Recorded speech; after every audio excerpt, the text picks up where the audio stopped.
Bora lá, direto ao ponto. Bitcoin. O que é isso, afinal? Dinheiro mágico da internet? Uma revolução nas finanças? Ou só uma bolha gigante esperando para estourar? Olha, nos próximos minutos a gente vai desmontar a história, a tecnologia e, claro, o debate super acalorado por trás do ativo talvez mais fascinante e controverso do nosso tempo. Vamos entender o que realmente está em jogo aqui. Para a gente entender o Bitcoin, a gente precisa voltar no tempo. Lá para 2008. O cenário era de caos. O sistema financeiro global estava derretendo.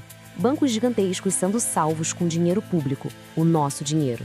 A confiança nas instituições tinha ido pro ralo. Existia uma raiva no ar, sabe? Uma sensação generalizada de que o sistema estava quebrado.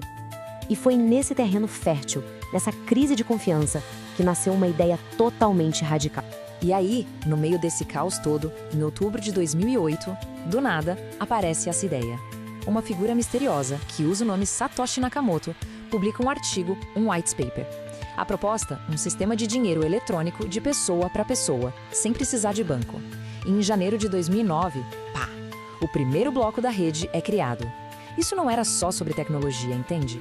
Foi um ato de rebeldia, uma resposta direta a um sistema que, na visão de muita gente, tinha falhado feio.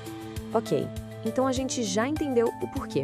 A motivação era claríssima: criar uma alternativa ao sistema que a gente já conhecia. Mas como é que esse tal dinheiro mágico da internet funciona de verdade? Nos bastidores. Vamos mergulhar nos conceitos principais. A alma do Bitcoin se chama blockchain. A melhor forma de imaginar isso é pensar num caderno de anotações digital. Só que ele é público e distribuído. Cada transação é uma nova linha nesse caderno. E a grande sacada é que esse caderno não fica num lugar só. Ele é copiado e sincronizado em milhares de computadores no mundo todo. Isso cria uma segurança absurda, porque para um hacker fraudar o sistema, ele teria que invadir e alterar a maioria dessas cópias. Ao mesmo tempo, na prática, quase impossível. Tá, mas quem é que escreve nesse caderno então? Aí que entram os mineradores. Eles colocam computadores superpotentes para competir numa corrida matemática global. É uma competição para resolver um problema bem complexo. O primeiro que acha a solução ganha o direito de adicionar o próximo bloco de transações na blockchain. E pela ajuda em manter a rede segura, ele é recompensado com bitcoins novinhos em folha. É assim que novas moedas são criadas. E aqui tem uma diferença gigante para o dinheiro que a gente conhece, que os governos podem imprimir sem parar. O fornecimento de Bitcoin é totalmente previsível. E mais, ele fica cada vez mais escasso. A cada 4 anos, mais ou menos, acontece um evento programado chamado halving. Basicamente, a recompensa que os mineradores recebem é cortada pela metade. E isso força uma desaceleração na criação de novos bitcoins, o que torna o ativo, por natureza, anti-inflacionário. E agora, anota aí o número mais importante de todos quando se fala de Bitcoin: 21 milhões de dólares. É isso. O código do Bitcoin determina que só vão existir, no máximo, 21 milhões de moedas. Nenhuma mais. Fim de papo. Essa escassez absoluta, programada no código, é uma das características mais fundamentais do Bitcoin e o que o diferencia de qualquer moeda controlada por um governo. Beleza. Então a gente tem essa tecnologia com um número limitado de moedas. Mas como é que um negócio que é puramente digital, que saiu do zero, começa a valer alguma coisa no mundo real?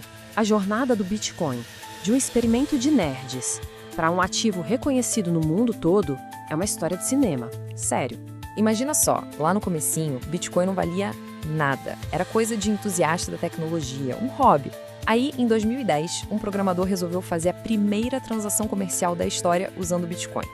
Ele foi num fórum online e ofereceu 10 mil Bitcoins para quem entregasse 2 pizzas na casa dele.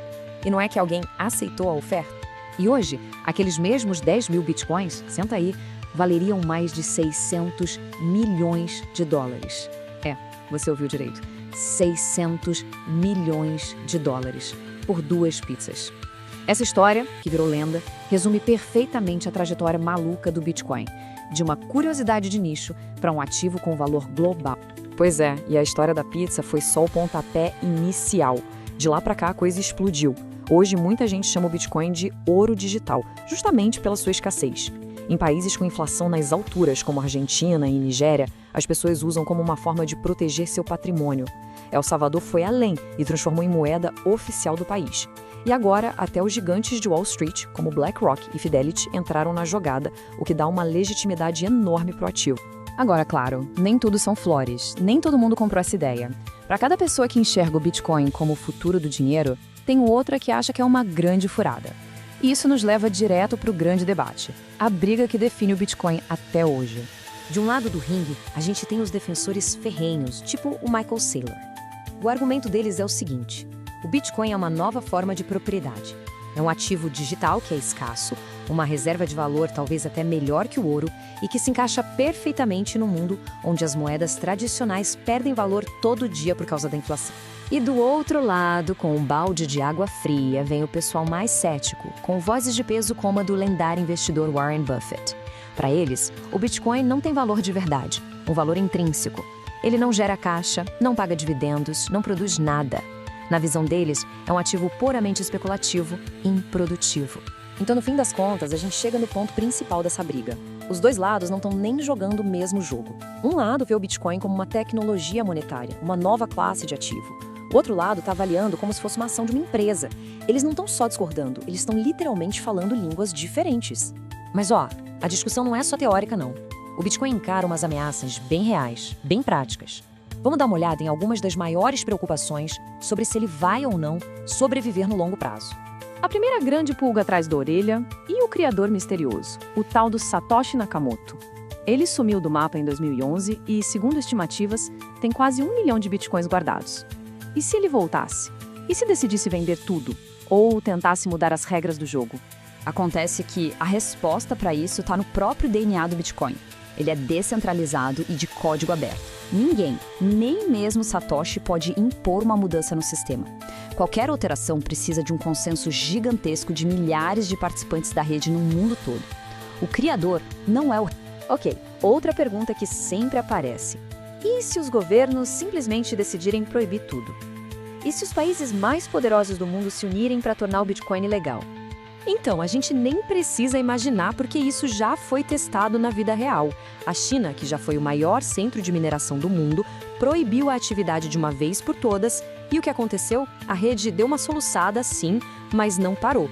Os mineradores simplesmente fizeram as malas e se mudaram para outros países, como os Estados Unidos. A natureza global e descentralizada do Bitcoin o torna incrivelmente resistente. E tudo isso, a história, a tecnologia, as brigas, as ameaças, nos traz para nossa conclusão.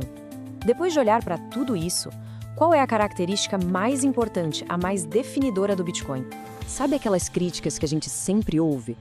O Bitcoin é lento, ele não evolui rápido. Pois é, talvez esse seja o ponto. Essas características não são defeitos, elas são escolhas. O Bitcoin foi projetado desde o início para ser seguro, simples e duradouro, acima de qualquer outra coisa. E é aqui que está o pulo do gato, a ideia central. O verdadeiro superpoder do Bitcoin não é ser a tecnologia mais rápida ou mais moderna. É a sua capacidade teimosa de sobreviver. Ele já foi proibido por governos, já sobreviveu a quedas de mercado brutais, a debates infinitos e a incontáveis notícias declarando a sua morte. E é com essa reflexão que a gente termina. O Bitcoin já tem mais de uma década de testes de estresse no mundo real. Ele foi atacado, criticado, desafiado de tudo quanto é jeito. E ele continua lá, funcionando bloco após bloco. O simples fato dele ainda estar de pé, talvez mais forte do que nunca, nos obriga a perguntar: o que essa resiliência toda realmente significa para o futuro do dinheiro?